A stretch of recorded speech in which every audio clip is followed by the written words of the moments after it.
Hello friends, तो कैसे हैं दोस्तों।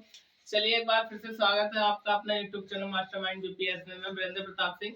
आज हम बात करेंगे मौर्योत्तर काल की। मौर्योत्तर काल कहते हैं, ब्राह्मण साम्राज्य कहते हैं। तो फटाफट अपना कॉपी पेन निकालिए और मेरे साथ लिखना शुरू कर दीजिए, ठीक है। मौर्योत्तर काल की यदि हम बात करें तो जब मौर्यों का पतन हो जाता है, तो मौर्यों के पतन के बाद जो काल आता है या जो राजवंश आते हैं उसको मौर्योत्तर काल कहते हैं, या हम कह देते हैं ब्राह्मण साम्राज्य। क्यों? क्योंकि चंद्रगुप्त मौर्य और चंद्रगुप्त मौर्य के बाद यदि हम बात करें तो अशोक जो शासक हुआ था, अशोक के बाद मौर्य काल का जो है सीधा सीधा पतन हो जाता है। क्यों? क्योंकि अशोक के जो उत्तराधिकारी होते हैं वह इतने ताकतवर और शक्तिशाली राजा नहीं होते हैं जिससे कि मौर्य काल जो है आगे अस्तित्व में बना रहे। लेकिन उनकी कमजोरी के कारण क्या होता है कि उनके ही छोटे छोटे जो राज्य होते हैं वो जो है स्वतंत्र हो जाते हैं, और स्वतंत्र होने के बाद वह अपनी स्थापना या अपना राज्य को स्वतंत्र घोषित कर देते हैं। और छोटे छोटे वंश जब उत्पन्न होते हैं तो वहीं से जो ब्राह्मण वर्ग के लोग होते हैं उसी के आधार पर कहते हैं मौर्योत्तर काल या ब्राह्मण साम्राज्य। देखिए होता क्या है, मौर्योत्तर काल को जो है दो भागों में बांटा जाता है। जैसे दो भागों में बांटा जाता है। नंबर एक हम बात करेंगे क्या, विदेशी आक्रमण के तहत।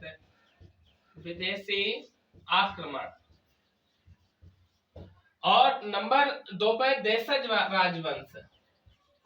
देशज राजवंश। तो होता क्या है, जब अशोक के बाद अशोक के उत्तराधिकारी होते हैं वो शक्तिशाली राजा नहीं होते हैं, तो जो विदेशी आक्रमण होते हैं, विदेशी लोग भारत में आते हैं और वह अपना राज्य स्थापित करते हैं। और उधर ही क्या होता है, देश यानी देश के अंदर जो छोटे छोटे राज्य होते हैं वो स्वतंत्र हो जाते हैं और अपना एक अलग राजवंश घोषित कर देते हैं। और विदेशी आक्रमणकर्ताओं की यदि हम बात करें तो यहाँ पे जैसे नंबर एक हिंद यवन हिंद यवन आक्रमण होता है। फिर इसके बाद यदि हम बात करें तो हिंद यवन के बाद भारत में शक आते हैं, शक भारत पर आक्रमण करते हैं। और इसके बाद जो आते हैं वह आते हैं पल्लव या पहलव या पार्थियन। पल्लव या पार्थियन आक्रमण होता है। और उसके बाद जो आते हैं वह कौन होते हैं, कुषाण होते हैं। कुषाणों का आक्रमण होता है। और देशज की यदि हम बात करें तो यहाँ पर जो राजवंश होते हैं, नंबर एक शुंग वंश, नंबर दो कर्णव वंश है, और नंबर तीन जो आता है वो आता है आपका सातवाहन वंश। और सातवाहन वंश के बाद जो आता है वो इक्ष्वाकु वंश, और फिर आता है चेदी वंश। सातवाहन वंश, इसके बाद इक्ष्वाकु वंश, और उसके बाद आता है आपका चेदी वंश।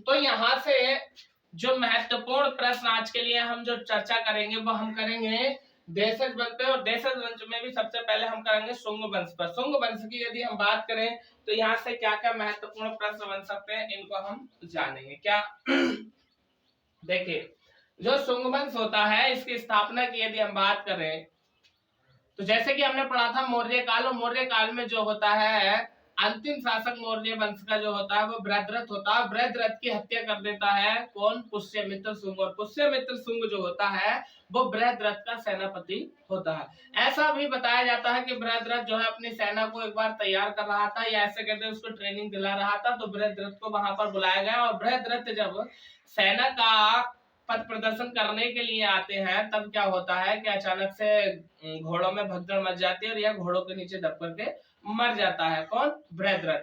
और कई इतिहासकारों ने ये बताया था कि बृहद्रथ ने ही यानी बृहद्रथ की हत्या पुष्यमित्र शुंग ने की थी, और इसकी हत्या करके मगध की गद्दी पर बैठ गया और शुंग वंश की इसने स्थापना करी। ठीक है, तो चलिए हम शुरुआत करते हैं आज के टॉपिक शुंग वंश पे। ठीक है, तो आप एक बार इसका स्क्रीनशॉट ले लीजिए, उसके बाद चलते हैं आगे।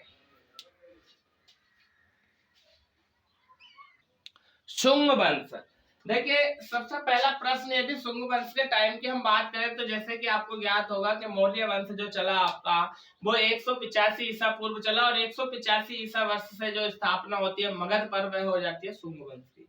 और शुंग वंश जो चलता है 185 ईसा बीसी से 75 BC तक चलता है और 75 को कई किताबों में 72 भी लिखा हुआ है। तो सबसे पहले हम लिखेंगे इसका टाइम। इसका जो टाइम है 185 ईसा पूर्व से 75 ईसा पूर्व इसका टाइम है। और इसके बाद यदि हम बात करें शासकों की, तो इसके जो शासक हुए हैं,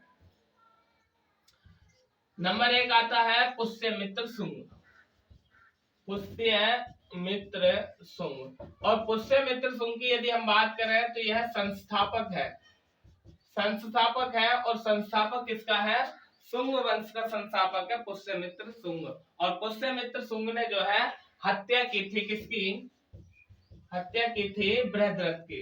बृहद्रथ की। और बृहद्रथ जो था वह कौन था? अंतिम मौर्य शासक था। अंतिम मौर्य शासक था। अंतिम मौर्य शासक बृहद्रथ की हत्या करने के बाद पुष्यमित्र शुंग मगध की गद्दी पर बैठ जाता है। ठीक है, तो ये जो है शुंग वंश का पहला शासक होता है। और दूसरे शासक की यदि हम बात करें तो अग्निमित्र मिलता है। अग्निमित्र। और अग्निमित्र जो होता है यह इसका क्या होता है? पुत्र होता है। और तीसरे शासक की यदि हम बात करें तो तीसरे शासक का नाम मिलता है हमें भागवत्र। भागवत्र। और चौथा शासक मिलता है हमें देवभूति। तो ये मुख्य शासक होते हैं शुंग वंश के। अब हम बात करेंगे सीधा सीधा किस पर? पुष्यमित्र शुंग पर। ठीक है, पुष्यमित्र शुंग की यदि हम बात करें, पुष्यमित्र शुंग, तो एक तो बात हमने ये जान ली, पुष्यमित्र शुंग जो है वो शुंग वंश का क्या है? संस्थापक है। और स्थापना जो करी इसने किससे करी? बृहद्रथ की हत्या करके इसने स्थापना कर दी। पुष्यमित्र शुंग के यदि हम बात करें शासन काल की, तो इसका जो शासन काल मिलता है वो हमें मिलता है इसका टाइम, यानी इसने मगध पर यानी कितने वर्षों तक शासन किया? तो 185 ईसा पूर्व से 151 ईसा पूर्व तक शासन किया।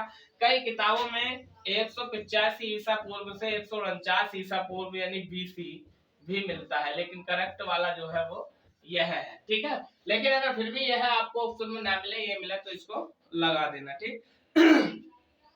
अब हम बात करेंगे कि जो शुंग वंश है, शुंग वंश की जानकारी हमें किस पुस्तक से मिलती है।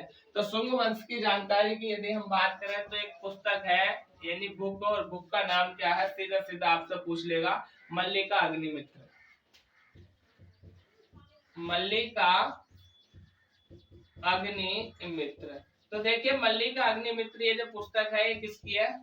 कालिदास की रचना है। और इसमें जो जानकारी मिलती है हमें शुंग वंश की जानकारी मिलती है। और विशेष रूप से यदि हम बात कर रहे हैं तो इसमें लिखा हुआ अग्निमित्र। तो मल्लिका अग्निमित्र से शुंग वंश के शासक अग्निमित्र के बारे में इसमें जानकारी मिलती है। यानी अग्निमित्र व शुंग वंश की जानकारी जो मिलती है वह किसमें मिलती है? मल्लिका अग्निमित्र में। ठीक है, इसके बाद यदि हम बात करें तो एक और जानकारी इस वंश के बारे में मिलती है। एक अभिलेख है जिसका नाम है अयोध्या। अयोध्या अभिलेख। अयोध्या अभिलेख से भी हमें जानकारी मिलती है। और ये जानकारी किसकी मिलती है? हमें शुंग वंश की जानकारी मिलती है अयोध्या अभिलेख की। और अयोध्या अभिलेख की यदि हम बात करें तो यह अभिलेख किसका है? धनदेव का। ठीक है, धनदेव का अभिलेख है ये। धनदेव का अभिलेख है। और इस अभिलेख में हमें ये बताया गया क्या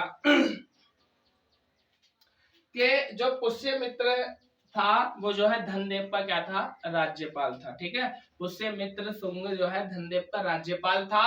और इस अयोध्या अभिलेख से जो हमें जानकारी मिलती है वो शुंग वंश के बारे में जानकारी मिलती है। आगे क्या क्या महत्वपूर्ण प्रश्न बनते हैं इसको भी हम जान लेते हैं। ठीक है, इस अयोध्या अभिलेख में यह भी बताया गया है कि पुष्यमित्र शुंग ने 2 बार अश्वमेध यज्ञ कराया था। 2 बार अश्वमेध यज्ञ जो कराया था वह अपने राज्य के उत्थान के लिए, वह राज्य की सुरक्षा के लिए कराया था। और यदि हम बात करें इस यज्ञ की तो पतंजलि इस यज्ञ के पुरोहित थे, यानी पतंजलि द्वारा इस यज्ञ को समाप्त कराया गया। तो मैं लिख देता हूं यहां पर क्या कि पुष्यमित्र शुंग ने 2 अश्वमेध यज्ञ कराए थे। पुष्यमित्र शुंग ने 2 अश्वमेध यज्ञ कराए थे। और यदि हम बात करें पुरोहित की, पुरोहित यज्ञ करने वाले कौन थे इसमें? पतंजलि थे। और पतंजलि की यदि हम बात करें तो पतंजलि की एक पुस्तक है जिसका नाम है महाभाष्य। महाभाष्य जिसके लेखक है पतंजलि। तो पतंजलि के महाभाष्य से भी हमें जानकारी प्राप्त होती है। किसकी? पुष्यमित्र शुंग की, या हम सीधा सीधा कह सकते हैं शुंग वंश की जानकारी प्राप्त होती है। आगे और क्या महत्वपूर्ण प्रश्न बनते हैं, आप एक बार इसका स्क्रीनशॉट ले लीजिए, फिर चलते हैं हम आगे।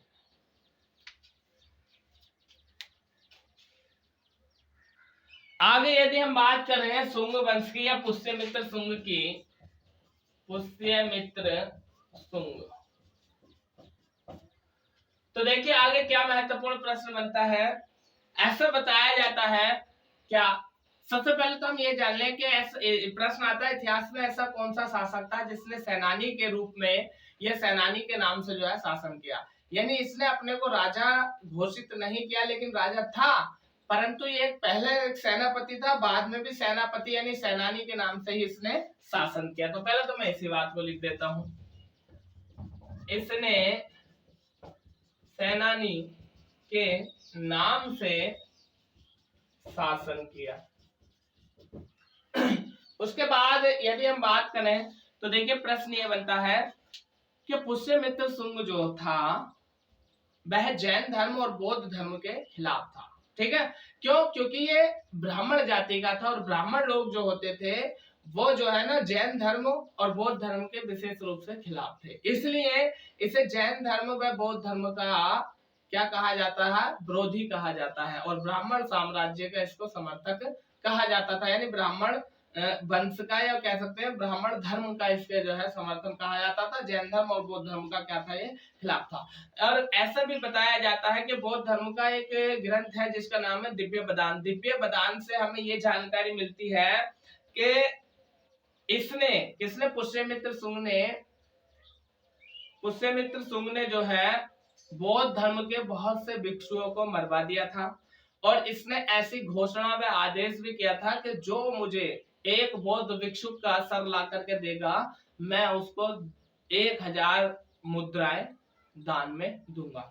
तो ऐसे भी इसने घोषणा की, इतिहास में हमें ऐसा मिलता है। और फिर ये भी बताया जाता है कि इसने बहुत से बौद्ध विहारों को जो करा था, तुड़वा दिया था और बौद्ध भिक्षुकों को उसमें मरवा दिया था। बौद्ध विहार का मतलब बौद्ध विहार वे होते थे जहां पर बौद्ध भिक्षुक रहते थे। ठीक है, उसके बाद हम बात करें तो इतिहास में हमें ऐसा भी कहीं कहीं देखने के लिए मिलता है कि बाद में अपने जीवन के अंतिम समय में इसने पुष्यमित्र शुंग ने कई बौद्ध स्तूपों का निर्माण भी कराया था। जैसे पहले हम इसी को लिख देते हैं, क्या यह बौद्ध धर्म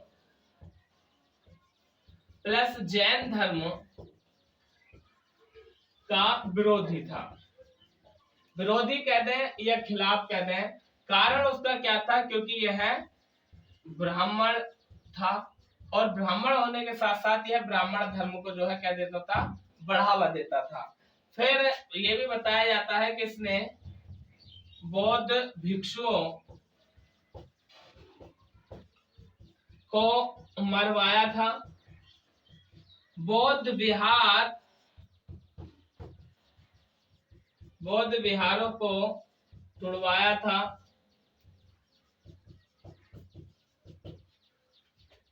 फिर प्रश्न ये भी बन जाता है कि इसने कई स्तूपों को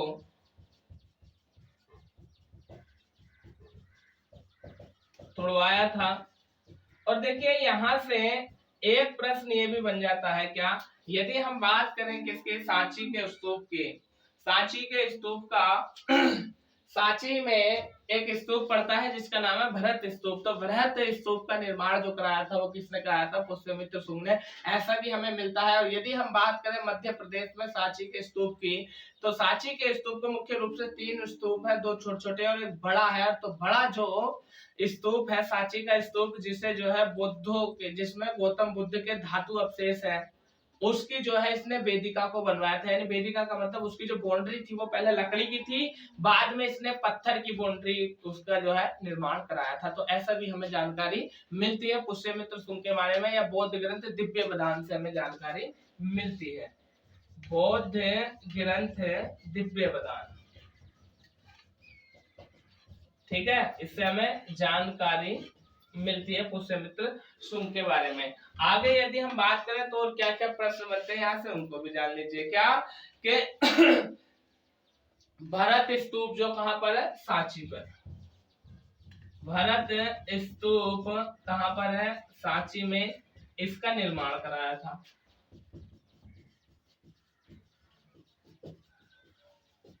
आगे और क्या महत्वपूर्ण प्रश्न बनेंगे कि सांची का स्तूप, सांची का स्तूप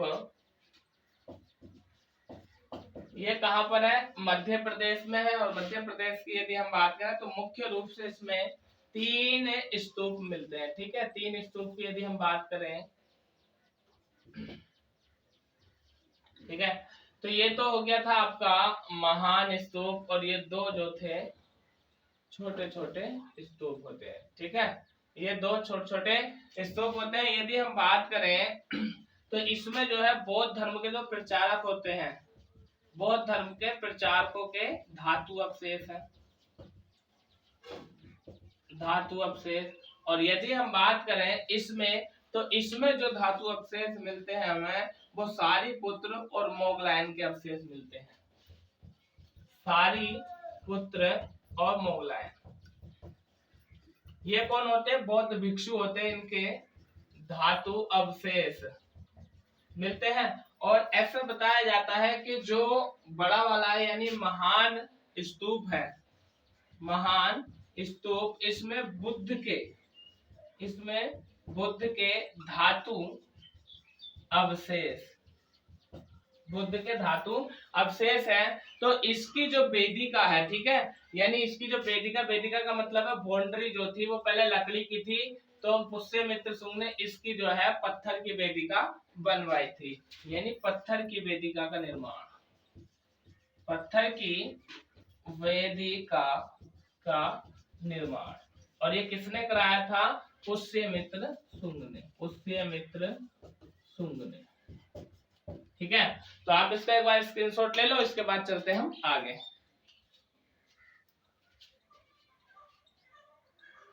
आगे यदि हम बात करें पुष्यमित्र शुंग की, तो ये आप लोग जान ही चुके हैं कि शुंग वंश का संस्थापक कौन था, पुष्यमित्र शुंग था। और यदि हम बात करें तो इसकी जाति को लेकर के, जाति इसकी क्या थी, ब्राह्मण थी, ठीक है। यह ब्राह्मण जाति का था, इसलिए ब्राह्मण धर्म को ये मानने वाला था, ठीक है। और पुष्यमित्र शुंग जो था यह सेनापति था, सेनापति था। किसका सेनापति था, बृहद्रथ का, ठीक है, बृहद्रथ का ये सेनापति था। कौन, पुष्यमित्र शुंग।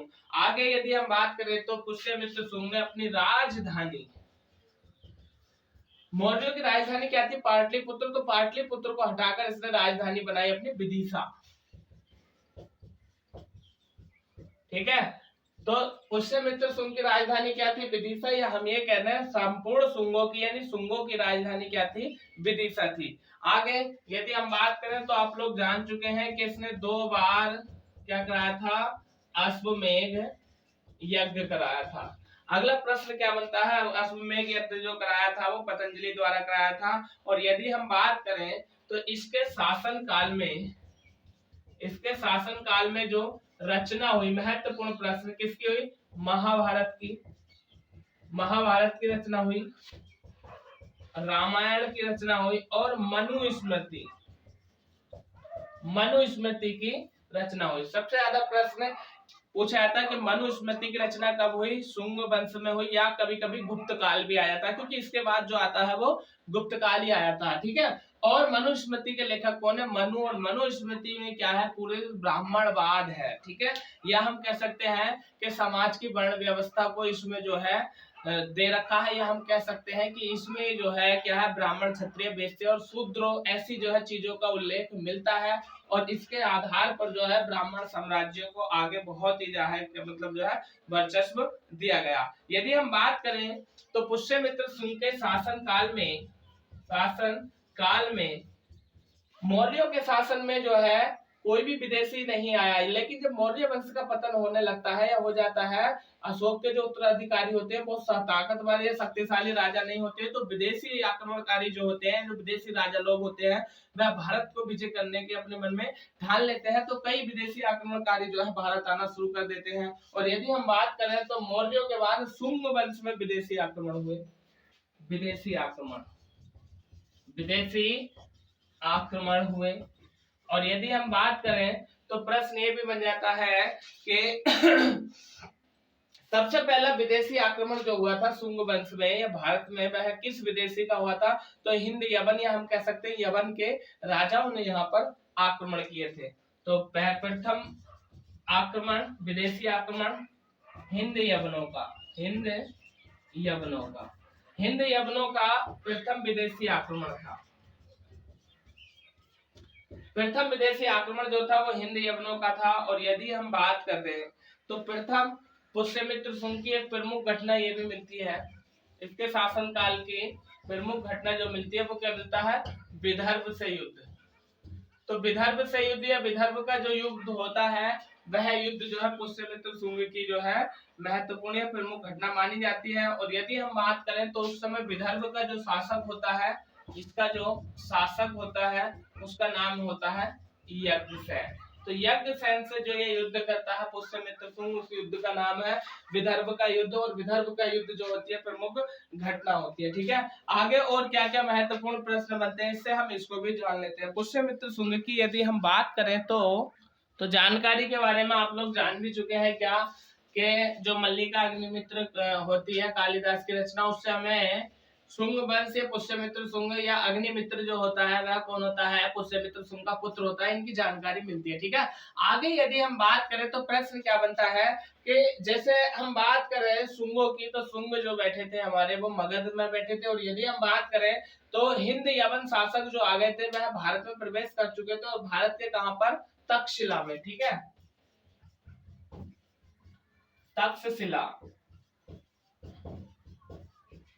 तक्षशिला में ये प्रवेश कर गए, तक्षशिला में इन्होंने अपना राज्य स्थापित कर दिया। और यदि हम बात करें तो हिंद यमन प्रथम शासक जो आया था उसका नाम था एंड्रियोल। और एड्रियोल जो था ये क्या काम करता है कि शुंग वंश में लगभग 10 शासक हुए, और 10 शासकों में जो अंतिम शासक होता है उसका नाम हमें देखने के लिए मिलता। यानी जैसे भागवत की हम बात करें तो भागवत के दरबार में जो है ना, एड्रियोल ने अपना राजदूत भेजा था, और उस राजदूत का नाम था हेलियोडोरस। ठीक है, हेलियोडोरस राजदूत किसने भेजा था, एंड्रियोल ने। और एंड्रियोल जो था वो हिंद यवन शासक था, और किसके दरबार में भेजा था, देवभूति के, हम बात करें शुंग या विदिशा में भेजा था। ठीक है, उसके बाद यदि हम बात करें तो प्रश्न ये भी बन जाता है कि इसमें शुंग वंश में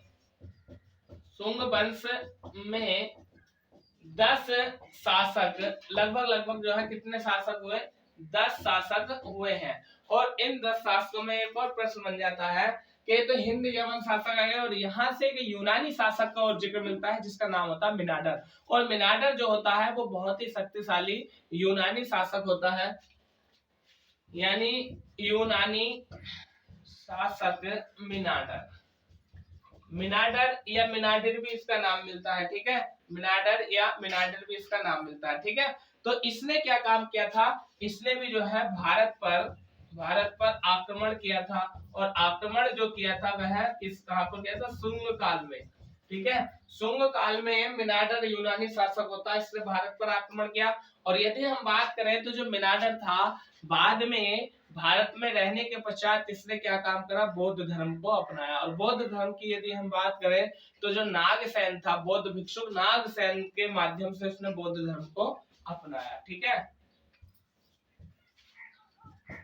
नागसेन के प्रभाव से बौद्ध धर्म को अपनाया। आगे यदि हम बात करें इसकी तो और क्या प्रश्न मिलते हैं, जो पुष्यमित्र शुंग था उसका पुत्र पुष्यमित्र शुंग, इसका जो पुत्र है, पुत्र का नाम था अग्निमित्र। ये बात हम लोग जान भी चुके हैं। हम बात करते हैं अंतिम शासक की। तो शुंग वंश का जो अंतिम शासक होता है उसका नाम क्या होता है? शुंग वंश के अंतिम शासक का नाम देखने के लिए मिलता है देवभूति। और यदि हम बात करें देवभूति की, तो देवभूति की जो हत्या कर देता है वो है वसुदेव। इसकी हत्या की किसने की हत्या? वसुदेव ने। और वसुदेव देवभूति की हत्या करने के बाद जो है क्या काम कर देता है? वह एक नए राजवंश कर्णव वंश की स्थापना कर देता है।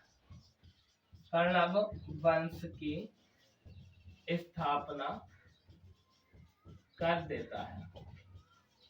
ठीक है, तो दोस्तों ये था हमारा शुंग वंश को लेकर के महत्वपूर्ण टॉपिक। कल हम बात करेंगे किसके? कर्णव वंश की और सातवाहन वंश की। यदि ये वीडियो आपको पसंद आया हो तो इसे लाइक करें, अपने दोस्तों में शेयर करें। यदि हमारे चैनल पर आप नए हैं तो इसको सब्सक्राइब करें। ठीक है, चीजों को धीरे धीरे देखें, सुने, बारीकी से देखें। यदि एक बार में समझ में नहीं आता तो वीडियो को दोबारा देखें। उम्मीद करता हूँ कि आपको बहुत ही अच्छी तरीके से समझ में आ गया होगा। तो आज के लिए इतना ही। थैंक यू, धन्यवाद।